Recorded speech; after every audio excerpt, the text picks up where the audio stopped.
1 Corinthians chapter 9. Am I not free? Am I not an apostle? Have I not seen Jesus our Lord? Are you not the result of my work in the Lord? Even though I may not be an apostle to others, surely I am to you. For you are the seal of my apostleship in the Lord. This is my defense to those who sit in judgment on me. Don't we have the right to food and drink?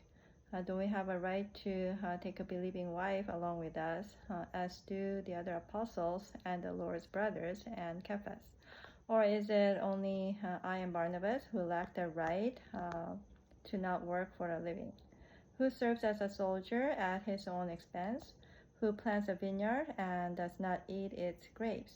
Who tends a flock and does not drink the milk? Do I say this merely on human authority? Doesn't the law say the same thing? For it is written in the law of Moses, do not muzzle an ox while it is treading out the grain. Is it about oxen that God is concerned? Surely he says this for us, doesn't he? Yes, this was written for us. Because whoever plows and threshes should be able to do so in the hope of sharing in the harvest. If we have sown a spiritual seed among you, is it too much if we reap a material harvest from you? If others have this right of support from you, shouldn't we have it all the more? But we did not use this right. On the contrary, we put up with anything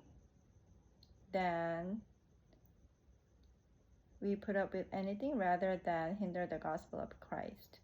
Don't you know that those who serve in the temple get their food from the temple, and that those who serve at the altar share in what is offered on the altar? In the same way, the Lord has commanded that those who preach the gospel should receive their living from the gospel. But I have not used any of these rights, and I'm not writing this in the hope that you will do such things for me, for I would rather die than allow anyone to deprive me of this boast. For when I preach the gospel, I cannot boast, since I am compelled to preach. Woe to me if I do not preach the gospel. If I preach voluntarily, I have a reward. If not voluntarily, I am simply discharging the trust committed to me. What then is my reward? Just this, that in preaching the gospel, I may offer it free of charge, and so not make a full use of my rights as a preacher of the gospel.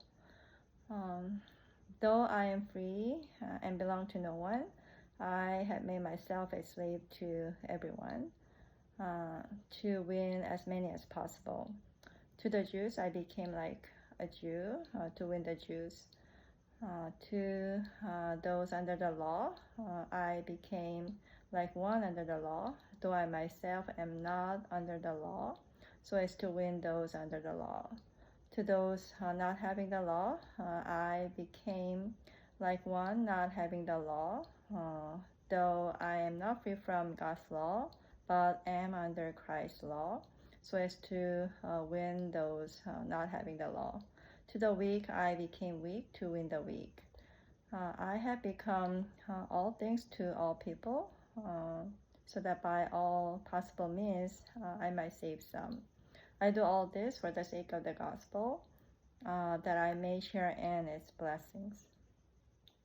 Do you not know that in a race all the runners run, but only one gets the prize?